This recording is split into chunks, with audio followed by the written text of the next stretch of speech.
Bonjour à tous, j'espère que vous allez bien. Aujourd'hui, on se retrouve pour l'analyse de Hell in a Cell 2015 qui a eu lieu dans la nuit du 25 au 26 octobre 2015. Donc, première chose, je suis malade, donc je suis désolé si la vidéo dure longtemps, ça va... J'ai beaucoup de choses à dire et en même temps, je vais prendre mon temps, donc je suis désolé si ça dure très très longtemps ou alors si ça dure très très court, c'est que je me sentais trop mal. Donc ça, je ne peux pas le prévoir au moment où vous voyez cette vidéo, vous le verrez dans le temps. Deuxième chose, je vais m'excuser parce que je vais être pas mal désagréable dans cette analyse, si vous ne me connaissez pas, depuis un certain temps, vous allez être surpris. Donc si par exemple vous êtes abonné à partir de mars, enfin après Fastlane 2015, vous allez être surpris parce que j'ai pas l'habitude de bâcher, de critiquer négativement des pay-per-view. Je suis quelqu'un d'assez positif dans l'ensemble. Et depuis WrestleMania 31, j'avais trouvé tous les shows de la WWE très très bons, donc les pay-per-view. Et là, bah forcément, quand il y a un pay-per-view qui me plaît moins, je le fais savoir. Je suis quelqu'un qui suis assez cash. Je m'en fous des pouces rouges, vous pouvez mettre si jamais vous n'êtes pas d'accord. Au contraire, ça... Si vous n'êtes pas d'accord, n'hésitez pas à mettre un pouce rouge. À la limite, mettez des pouces verts si vous êtes d'accord avec moi. Et des pouces rouges si vous n'êtes pas d'accord. À la limite, je vous dis, je m'en fiche. Je suis là pour récolter vos points de vue. Donc je suis désolé aussi si je vais être assez cash. Il faut savoir que je suis quelqu'un de très très impulsif et je m'emporte dans mes émotions assez facilement, pardon. Donc je ne vais pas dire dans cette vidéo que j'ai trouvé, que le pay-per-view est mauvais, mais je vais dire justement que je l'ai trouvé mauvais. Donc c'est mon point de vue, ça ne concerne que moi. N'hésitez pas justement à rebondir dans les commentaires de façon courtoise et polie si vous n'êtes pas d'accord, ou même si vous êtes d'accord. J'ai mis un petit statut Facebook à 4 heures après le pay-per-view et j'ai remarqué que pratiquement tout le monde était en désaccord avec moi. N'hésitez pas à me dire si je suis peut-être trop cash aussi. Je ferai attention les prochaines fois parce que je me rends pas compte. C'est la deuxième fois que je tourne la vidéo et après la pré-réécoute, je me suis dit que j'étais beaucoup trop sévère. Beaucoup trop, non, c'est pas moi quoi. Je critique trop, c'est pas moi, donc je vais essayer de me canaliser un petit peu. Donc n'hésitez pas à me dire tout ça dans les commentaires. Soyez pas non plus désagréable, hein, ça arrive de pas aimer un show. J'ai vu certaines personnes, donc cette personne va se reconnaître. Je ne te déteste pas, au contraire, c'est pas contre toi, je t'apprécie plutôt bien. Mais je déteste quand on me dit si t'apprécies pas ça, regarde pas la WWE quoi. Non les mecs, je crois que j'ai assez prouvé que j'étais un bon fan de la WWE et vous avez été les premiers quand même à critiquer l'enchaînement Battleground, SummerSlam, Night of Champions que moi j'ai adoré. Et moi je me suis juste tu quoi, je veux dire j'ai rien dit quand vous étiez vraiment de mauvaise foi. Donc ayez aussi le recul et acceptez que pour une fois, la première fois depuis Fastlane, je puisse omettre une critique négative sur un pay-per-view. Ça m'arrive aussi de temps en temps, j'ai des perceptions, je n'apprécie pas tout le temps les pay-per-view, donc ayez aussi ce recul pour vous dire, oui Jordan, tu as le droit aussi de ne pas être en accord avec la WWE, surtout que ça arrive pas beaucoup de fois. Voilà, j'espère que vous arriverez à faire la différence, à faire la différence entre les choses, surtout que moi dans mes notes je vais être totalement objectif, donc la note finale de ce show ne reflète pas mon point de vue, donc sans recul. Peut-être qu'avec le recul ça sera totalement en adéquation. Là sans le recul ma note ne correspond pas avec mes avis, donc ça prouve quand même que je suis très très objectif. Donc voilà, c'était la petite intro, donc maintenant on passe à l'analyse. Premier match du show, John Cena défendait son titre US contre Alberto Del Rio. Donc beaucoup de personnes s'attendaient à ce que ce soit Daniel Bryan qui fasse son retour, surtout qu'il y avait des rumeurs qui disaient comme quoi il était dans un avion en route pour Los Angeles, je crois, au Staples Center, si j'ai bien retenu. Donc moi je m'attendais à Dolph Ziggler, Tyler Breeze dans mes rêves les plus fous, même s'il avait déjà commencé à SmackDown, ça a un peu brisé mes espoirs. Ou alors Dean Ambrose, ça m'aurait totalement déçu. Alors c'est pas du tout contre lui, même si je le trouve assez fade en ce moment. C'est juste que je m'attendais à une bonne surprise. Je suis très très emballé par le retour de Del Rio, surtout qu'il remporte le titre. Maintenant, il y a des choses qui posent problème. Premièrement, une aussi bonne surprise dans l'opener, donc avec un retour de Del Rio, ça laisse envisager un pay-per-view bon. Si on avait eu par exemple Dean Ambrose, comme j'ai dit, c'est pas contre lui, mais on se serait dit que le pay-per-view aurait eu droit à des erreurs. Avec une telle surprise en opener, ben forcément, si on a des choses qui déplaisent plus en milieu de carte, ben ça va déplaire plus facilement. Et surtout que moi j'avais de grosses attentes et c'est clairement mon problème quoi. Si j'étais par exemple comme un Materkao qui avait pas du tout d'attente sur ce pay-per-view, je pense que j'aurais été surpris en bien du pay-per-view. Là ça a fait l'effet inverse, j'avais trop d'attentes et finalement je suis déçu. Donc ça c'est la première surprise, on peut se dire, s'ils nous foutent Del Rio au début, qu'est-ce qu'on doit s'attendre pour la suite quoi. Ça va sûrement être fucking bon. J'aurais dû peut-être me taire. Donc ensuite, le match en lui-même, il est décevant et surprenant en bien à la fois. Premièrement, Del Rio, il m'a surpris en bien. Je veux dire, il a un rythme très très bon, très soutenu. J'avais souvenir de son règne pour le titre poids lourd, c'était en 2012, je crois, qui avait duré des plombes. Il était juste fucking mauvais, quoi. Je veux dire, j'avais détesté ce mec. Et là, il revient et il m'a emballé. La déception, c'est John Cena. Alors, c'est pas contre lui. John Cena, en fait, on a l'habitude de le voir depuis vraiment le Royal Rumble avec sa rivalité contre Lesnar et Rollins. À WrestleMania, Extreme Rules et Payback, je crois, avec sa rivalité avec Rusev. Money in the Bank et la suite avec sa rivalité contre Kevin Owens et contre Seth Rollins à SummerSlam. Il a été dans quasiment tous les bons matchs des pay-per-view, quoi. Dans le meilleur match des pay-per-view, je dirais même. Donc forcément, le voir en opener, le voir pas faire grand chose, le voir lutter, allez, le match a duré quoi, 10 minutes, peut-être même pas, à peine quoi, c'est pas suffisant pour un John Cena, je trouve, enfin, j'aime pas voir John Cena prendre tout le temps à des jeunes talents, mais John Cena mérite quand même, surtout lorsqu'il est en opener, d'avoir au moins un petit 15 minutes quoi, même s'il n'y a rien par la suite. Voilà, ça m'a déçu. Et donc le match pour moi aurait dû durer plus longtemps. Deuxième point négatif, pardon. Cena, en fait, comme je l'ai dit, on l'a vu dans des grosses rivalités où Kevin Owens a perdu 2 fois contre lui, où il y a eu des matchs du feu de Dieu, quoi. Cena a été dans tous les bons matchs et les gens, ses adversaires, ont eu de la peine à le battre. Et vous allez me dire que Del Rio arrive, voilà, je commence à m'énerver déjà. Del Rio arrive, il fait un backstabber, il fait un kick, il bat Cena. Mais c'est du foutage de gueule, c'est juste pas crédible, soyez sérieux. Alors certes, je suis le premier à me plaindre quand Cena fait son super-héros, ça brise les couilles quoi, je suis désolé de le dire comme ça. Mais là, sérieusement, un backstabber et un kick et Cena loin au bout de 10 minutes. Allez, soit, si on veut. Autre truc un peu étrange, c'est Colter et Del Rio ensemble. J'en ai pas parlé, Zeb Colter a fait son retour. C'est vrai que je crois que je vais le dire dans un hardcore flashback qui va arriver après celui-là, où je vais me dire où est passé Zeb Colter, ou alors c'est déjà passé, je sais même plus dans quel pay-per-view c'est. Mais en fait, je m'interrogeais sur où était Zeb Colter, et il est là, et il est associé à Del Rio. J'oublie pas personnellement sa rivalité, enfin la rivalité qu'a eu Del Rio avec Swagger aux alentours de WrestleMania 29, je crois. Bon, après, c'est étrange, mais je suis partant. Je suis quand même assez curieux de voir ce qui va se passer par la suite. Donc ça, c'est pas un point négatif, au contraire, c'est positif, c'est innovateur, je trouve. Donc voilà, le match est pas mauvais, il est pas ouf non plus, hein, ça manque un petit peu de rythme, mais il y a beaucoup, ça manque un petit peu de suspense et il y a beaucoup de rythme, pardon, c'est l'inverse. Donc j'ai mis 7,5 sur 10, je suis quand même assez clément malgré le fait que j'en sors déçu. Le match est pas mauvais, mais j'en sors déçu quand même parce que j'avais de l'attente. Bon, on va essayer de se dépêcher un petit peu plus. Le deuxième match, c'était Bray Wyatt contre Roman Reigns dans un Hell in a Cell match. Vous vous souvenez, j'ai dit premièrement Del Rio, donc qu'est-ce que ça va donner la suite? Et ils nous foutent le premier Hell in a Cell match en deuxième. Donc à ce moment-là, je me dis, non mais sérieusement, qu'est-ce qui va se passer là par la suite? Ça va être énorme. Encore une fois, Jordan, t'aurais dû te taire, quoi. Donc le match était fucking bon. Voilà, je le dis clairement, j'ai été emballé. Mais alors, c'était un test pour les deux, c'était leur premier Hell in a Cell match, donc c'était plus un test pour moi. Enfin non, pas vraiment pour Roman Reigns. En fait, j'avais envie de dire que c'était plus un test pour Roman Reigns, mais non, c'était aussi un test pour Bray Wyatt. En fait, Bray Wyatt, son test, c'est de confirmer qu'il était très bon sur un ring, pour une fois qu'il avait une stipulation assez importante. Et Roman Reigns, c'était de voir si, au niveau du rythme, au niveau du souffle, au niveau du ring, il allait s'en sortir, quoi. Parce que 3-4 prises dans un match Hell in a Cell, ça ne suffit pas. Et les deux ont passé le test avec brio, quoi. Bray Wyatt, il s'est donné à fond, et il a eu une manière assez innovatrice, d'utiliser des objets avec les chaises, les candlesticks vraiment coincés dans la cage ou dans le coin du ring. Même si dans le coin du ring, ça s'est déjà fait par Orton, je crois. Je m'en souviens plus, mais bref. Et Roman Reigns, il nous a offert une bonne prestation, quoi. Je veux dire, s'il nous offrait des matchs comme ça plus souvent, bon, certes, il n'y a pas tout le temps des Hell in a Cell match, quoi. Mais il nous a offert, au niveau rythme, il était très bon, quoi. Il était rapide. Il y a eu des cassures au bout d'un moment, mais c'est normal, quoi. Il faut aussi vendre le fait que ce soit un Hell in a Cell match, mais au niveau du rythme, Bray Wyatt m'a étonné en bien. Donc si on a Roman Reigns, pardon, si on a Roman Reigns comme ça plus souvent, mais moi je suis d'accord, enfin c'est pas moi qui suis d'accord ou non, mais je suis emballé pour le voir dans le main event. Voilà. Qu'est-ce que j'ai d'autre à dire? Plusieurs spots importants donc au niveau des tables et des objets, donc ce match était très extrême, très brutal, j'ai beaucoup aimé.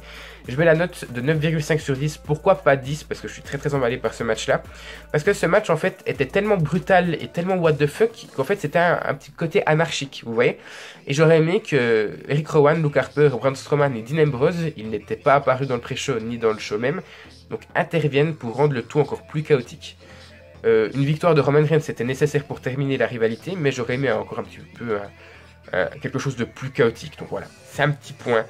J'ai très bien apprécié ce match-là, j'ai mis 9,5 sur 10, donc on passe au troisième match. Troisième match, et c'est là que ça commence à se compliquer. Les New Day défendent leur titre par équipe contre les Dudley Boys. Donc ce match est très étonnant. Pourquoi? Parce que j'ai détesté le début de match et j'ai adoré la fin du match. Le début du match était boring à souhait. Il n'a pas démarré, quoi. Le rythme était saccadé. Devon ne sait toujours pas faire de match sans botcher. Non mais, sérieusement, quoi. Les mecs, ils sont en équipe depuis longtemps. Ils ont quoi, 27 titres par équipe, toutes fédérations confondues. Et les mecs arrivent encore à se loser et à botcher une prise à deux. Je veux dire, ils ont l'habitude d'être ensemble, non? Et Devon botche tout le temps, quoi. C'est juste impressionnant. Donc le début de match était, je vais pas dire catastrophique, mais mauvais, quoi. Et on a la fin du match. Donc en fait, le match va un peu augmenter d'intensité, de rythme, et ça va devenir de plus en plus potable. Et on arrive donc à la fin du match, où putain de suspense, putain de finish, putain d'ambiance. C'était juste incroyable. On a en fait, c'est pas une vidéo résumée, mais je vais vous faire vous rappeler en fait les événements. Kofi Kingston, je crois, va prendre, oui c'est Kofi Kingston, va prendre le trombone de Xavier Woods, qui était quand même amené par les New Day, même si Xavier Woods n'était pas là. Et dans le dos de l'arbitre, va le lancer sur Booba Ray Dudley. Et Kingston va tomber pour faire croire en fait à l'arbitre que justement Booba Ray l'a frappé avec le trombone. Je me suis dit, si l'arbitre disqualifie les Dudley Boys, je vais juste bâcher ce match, quoi. Troisième disqualification en 3 matchs opposant les New Day aux Dudley Boys, ça aurait juste pas passé du tout. Mais non, finalement l'arbitre ne va pas disqualifier, il va dire qu'il n'a pas vu. On pense que les Dudley Boys vont gagner vu qu'ils prennent l'ascendant et qu'ils vont être 10 fois champions par équipe de la WWE. Et non, finalement, les New Day quand même arrivent à inverser, ils remportent le match et conservent leur titre. Non, la fin du match était juste totalement bonne. Je suis emballé et d'un autre côté je suis déçu. C'est dommage qu'il ait tardé à commencer. J'ai mis la note de 7 sur 10, ce qui est pas mauvais. J'aurais pu mettre moins, j'aurais pu mettre plus. Allez, c'est plutôt une bonne note. Quatrième match, Charlotte défendait son titre des Divas contre Nikki Bella. Donc j'ai trouvé ce match mauvais. Voilà, je le dis clairement. Après on va me dire, mais Jordan, t'as fumé ou quoi? Sérieusement, tu trouves le match, enfin leur match à Night of Champions bon et celui-là tu le trouves mauvais? Mais je vais vous dire en fait, c'est pas un Alabama Slam très convaincant qui va rendre le match potable. Ouais, j'ai vu ça sur Facebook, hein. J'ai vu, il y a beaucoup de personnes, je vais pas les citer, qui font tout un résumé, et je les lis tous, hein. Vous pouvez les mettre sur Facebook, je les lis vraiment tous, avant de faire la vidéo. Et j'ai vu beaucoup de personnes qui disaient à partir de ce match-là, ce match était brutal, l'Alabama Slam est bon, je donne une bonne note, quoi. Je vais pas citer les notes parce que ça change à chaque fois, mais sérieusement, quoi. Je vais pas vous critiquer, hein. C'est pas vous, je vous attaque pas vous, je fais une généralité. Mais ça me fait penser à une situation, vous voyez, un mec qui est dans la rue, il va croiser une femme. C'est random, totalement random, il va la croiser, il va lui parler, ils se sont jamais vus, et le mec va demander à la fille si elle est d'accord d'avoir une relation sexuelle avec lui. Et la fille va lui dire, mais t'es malade, on se connaît pas, je suis pas une peu, va te faire, voilà, comme ça. Et le mec sort son billet de 50, et la fille dit, ok, voilà, c'est pas mal, c'est 50. Ben ce match c'est pareil, si vous avez aimé le match du début à la fin, je veux bien, mais si vous avez aimé que l'Alabama Slam, vous pouvez pas dire que ce match est bon, quoi. Vous êtes hyper influençable, vous voyez ce que je veux dire. Il y a des mecs, hein, je sais pas s'ils ont voulu dire ça dans leur texte sur Facebook, dans leur statut, mais si c'est ça les mecs, on peut pas juger un match bon juste sur une prise. Effectivement, l'Alabama Slam était juste putain de bon, quoi. C'était brutal, chez les divas, on n'a pas l'habitude. Mais le match... Alors ça me concerne que moi, hein, je ne critique pas vos avis, mais ce match est trop approximatif. À Night of Champions, on avait une ligne directrice qui était de dire que Nikki Bella devait s'attaquer sur le genou gauche de Charlotte, je crois. Et on a eu ça tout le match. Alors certes, ça ne plaît pas à tout le monde, mais au moins c'était clair et net. Ce match-là était totalement brouillon, je suis désolé. Nikki Bella, c'est pas vraiment ce qu'elle fait. Est-ce que ça va être technique? Est-ce que ça va être brutal? Charlotte n'est pas vraiment dans son match, je trouve. Niveau selling aussi, on en parle. Alors, certes, je suis passé à côté du selling dans leur match à Night of Champions, mais Charlotte se prend un Alabama Slam sur l'apron du ring, et 30 secondes après, elle est debout, quoi. Elle était morte avant, elle est debout. Puis on peut parler aussi du botch de la troisième call. Alors certains ont dit waouh, quel move, Charlotte a renversé la souplex ou je sais plus quoi de Nikki Bella. Non, alors renversé, je sais pas. Ce move était juste botché à souhait, quoi. Je veux dire, tu peux pas faire pire. Voilà, je suis déçu. J'ai mis 5,5 sur 10. Le seul bon côté pour moi, c'est l'après-match qui était assez drôle avec Paige qui s'accapare Charlotte à elle toute seule et met Becky Lynch de côté. Ça annonce une rivalité entre Paige et Becky Lynch, donc je suis emballé par ça. Bon, le reste, à oublier, sérieusement. 5e match, Seth Rollins défendait son titre de la WWE contre Kane. Donc j'ai mis que c'était très très intelligent de mettre ce match à cet endroit et pas avoir le Ryback Owens maintenant.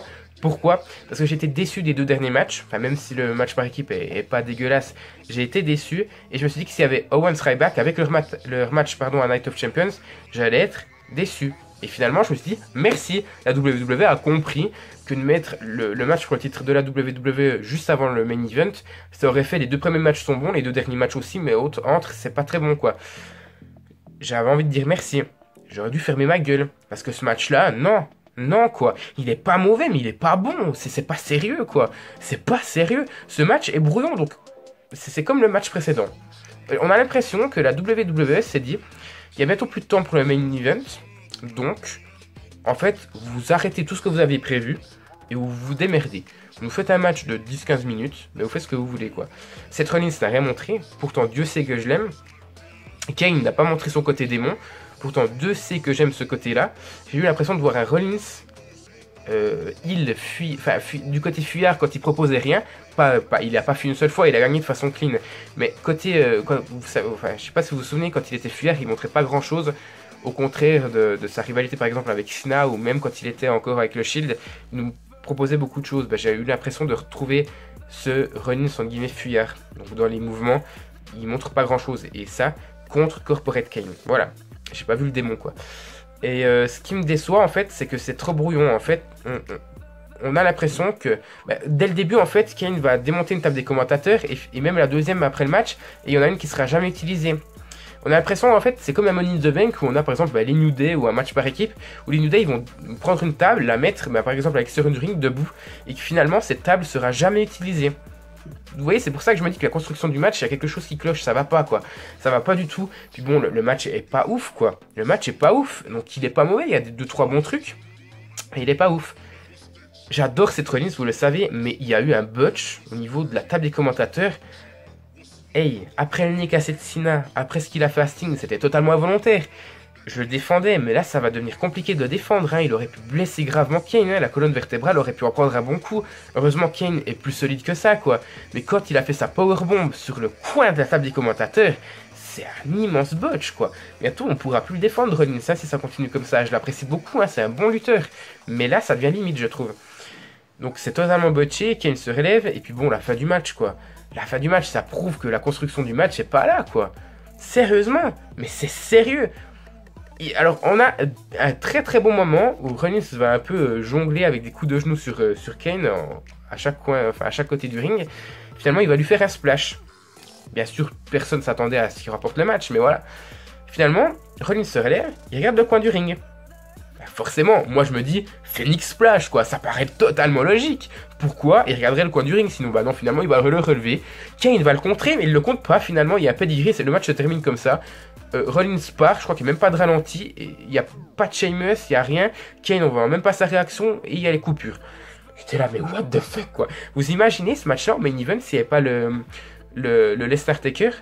Tout le monde se serait plaint, hein. J'ai pas vu un match pour le titre de la WWE aussi mauvais, même s'il n'est pas mauvais, mais c'est souvent des grands matchs pour ce titre, quoi, c'est le titre mondial. Mais j'ai pas vu un match de cette envergure-là depuis Survivor Series 2013, entre le Big Show et Randy Orton. Alors certes, c'est quand même beaucoup d'écart, le match entre Orton et Shaw est quand même largement plus mauvais que ce match-là. Mais j'ai pas vraiment de souvenir d'un match pour le titre de la WWE qui était mauvais. Donc pour moi, il y a Orton-Shaw, c'est plus ancien. Bien plus au-dessus, il y a Kane Rollins. Et bien plus au-dessus, il y a tous ceux qu'on a eu ces derniers mois. Voilà. Donc j'ai mis la note de 7 sur 10. Je suis encore beaucoup trop généreux selon moi. Voilà, j'ai pas aimé. 6e match, Kevin Owens affrontait Ryback. Et là, j'ai non, j'ai absolument rien à dire. J'étais déçu de leur match à Night of Champions, pardon. J'aurais dû juste fermer ma gueule parce que je pensais pas qu'on pouvait faire pire. Ça prouve ce que j'ai dit avant, il semble qu'il y avait plus de temps pour l'Undertaker Brock Lesnar, donc ils se sont dit, allez, vous me faites en 2 minutes, on a 2 putains de lutteurs, ils nous proposent rien, alors que s'ils nous mettaient un match de 15-20 minutes, on aurait sûrement pu avoir un truc bien meilleur que Night of Champions. C'est catastrophique, j'ai détesté, j'ai mis 4 sur 10, j'ai pas envie d'en parler plus parce que ça m'a frustré, donc main event. Donc le main event opposait Undertaker à Brock Lesnar dans un Hell in a Cell match, juste au niveau du physique, donc d'apparence. Alors Taker, il a sa barre rouge sur le front, je sais toujours pas ce que c'est. Et j'ai eu l'impression de voir Gomez contre Fetid de la famille Adams. L'Undertaker ressemble de plus en plus à Gomez Adams, je suis désolé, et Brock Lesnar, j'ai dû chercher quelqu'un, et j'ai trouvé Fetid, quoi. Non, vraiment, j'ai eu l'impression que c'était un match de la famille Adams. Heureusement, au niveau in-ring, et le match même est juste putain de bon, plusieurs spots, brutal à souhait. J'aurais aimé que Brock Lesnar démonte un peu plus le ring, pour laisser place un peu plus aux planches. D'ailleurs, l'Undertaker va faire un choc slam qui ne sera pas sur... un tombstone qui ne sera pas sur les planches. Déception. Donc ce match en fait il prouve, il va fermer la gueule à tous les sceptiques qui disaient que ce match serait une catastrophe. Désolé, le rythme est là, le physique est là, le souffle est là, l'ambiance est là, le suspense est là, tout est là, donc je mis 10 sur 10 et là je vais prouver que je suis objectif sur mes notes et pourtant il y a une chose qui me dérange. Vous allez me faire croire que la WWE a fait revenir l'Undertaker à Battleground pour se faire défoncer. Mais vous êtes pas sérieux. C'est pas sérieux. Mais c'est nul. Mais c'est nul à chier, sérieusement. La streak de l'Undertaker, l'honneur de la streak était en jeu, quoi. L'Undertaker est venu pour venger sa streak. Non mais c'est sérieux. C'est pas juste, je sais pas, Batista qui lui fait une Batista bombe sur des escaliers. Il est blessé, il revient pour se venger. Ça, on s'en fout. Il peut même perdre après.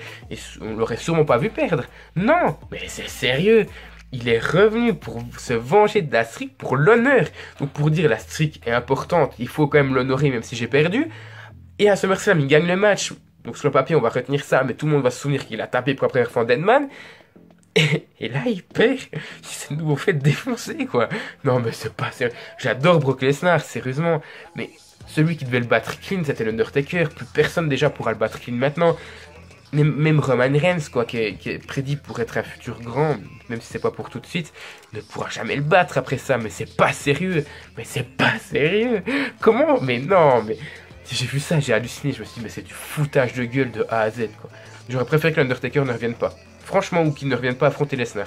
Maintenant, avec le recul, ces matchs, donc à SummerSlam et à Hell in a Cell, n'auraient jamais dû apparaître. Même si on a eu des bons matchs. Jamais dû. J'aurais préféré me passer de ces deux très bons matchs, surtout celui-là, que de voir l'Undertaker perdre. Non, c'est trop fort. C'est un fuck à l'Undertaker, je suis désolé. Non, vraiment non. Et puis l'angle avec la White Family qui intervient à la fin. J'étais sûr, hein, je l'ai parié sur ma vidéo pronostic, à Franck Leroux, à Mathieu Brioul. Je l'ai dit, Bray Wyatt a fini sa rivalité avec Roman Reigns, il va forcément intervenir dans le main event. Mais pourquoi contre l'Undertaker, sérieusement? L'Undertaker est mort là sur le ring, et ils arrivent encore à faire un remake de cette rivalité de WrestleMania 31. Mais putain, Wyatt, Lesnar, ça aurait tellement plus... ça aurait eu plus de sens, quoi. Plus beau, plus de sens, pas répété. Déception. Voilà, donc la vidéo durera plus de 20 minutes, je suis désolé, mais j'aurais vraiment voulu qu'elle dure moins. Juste vous faire une petite comparaison avec les anciens. Donc Hell in a Cell 2015 a quand même la note de 7,2 sur 10. Vous voyez que je suis déçu, mais je sais faire la part des choses. Donc il a la même note qu'un Payback ou un Money in the Bank 2015, tous les deux. Et sinon, Hell in a Cell 2013 avait fait la note, alors attendez que je retrouve, de 8,1. Et Hell in a Cell 2014 avait fait la note de 6,9 sur 10. Donc Hell in a Cell 2015 se place en dessous du 2014. Alors pourtant, j'avais souvenir que le 2013 était juste catastrophique. Mais non, je pense qu'il n'y a même plus du show. Je crois qu'il y avait eu un Punk Ryback. Ah oui, mais c'était le bon. Ouais, non, je confonds avec le 2012 que je n'ai pas encore analysé.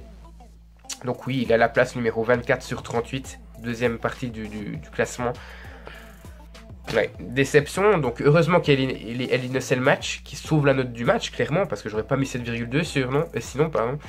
Et heureusement qu'il y a Del Rio, ça me met un peu plus, même si ça compte pas dans la note du match, hein, ça me dit au moins qu'il y a une bonne surprise. S'il y avait eu Dean Ambrose, j'aurais clairement piqué une crise. Donc voilà, n'hésitez pas à me dire ce que vous en avez pensé. N'hésitez pas à me dire non plus si je suis trop sévère, si je dois être moins cash. Je suis beaucoup moins cash que lors de mon premier tournage, je vous le dis clairement. Donc n'hésitez pas à me dire aussi ce que vous avez pensé, à liker ou à disliker.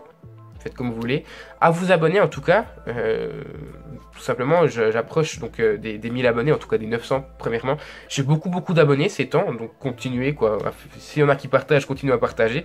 Je fais un petit big up à Mehdi, enfin Wesh Killer 100% WWE sur YouTube. Je crois que c'est Mehdi sur Facebook, donc il partage toujours tout, donc un grand merci à toi. Qu'est-ce que j'ai d'autre à dire? Donc je vais repasser un format, à part si je vais détester Survivor Series, plus court, donc on va repasser aux 15 minutes à partir de Survivor Series 2015, maximum 15 minutes. J'avais besoin d'en parler beaucoup de ce pay-per-view là, parce que j'ai beaucoup de choses à dire. Et nous on se retrouve dans 2 jours normalement pour une vidéo reportage, la première sur le show de la LNC qui a été magique. Vous voyez, c'est l'inverse. Tout le monde se disait qu'il n'y aurait pas beaucoup de monde au show de la LNC, donc on n'a pas vraiment beaucoup d'attentes, même si on en avait un petit peu, et finalement le show a été juste ouf quoi. C'est l'inverse de l'Innocell, trop d'attentes, là l'Innocell, j'ai été déçu, donc voilà. N'hésitez pas à commenter encore une fois, et nous on se retrouve dans 2 jours donc pour cette vidéo reportage.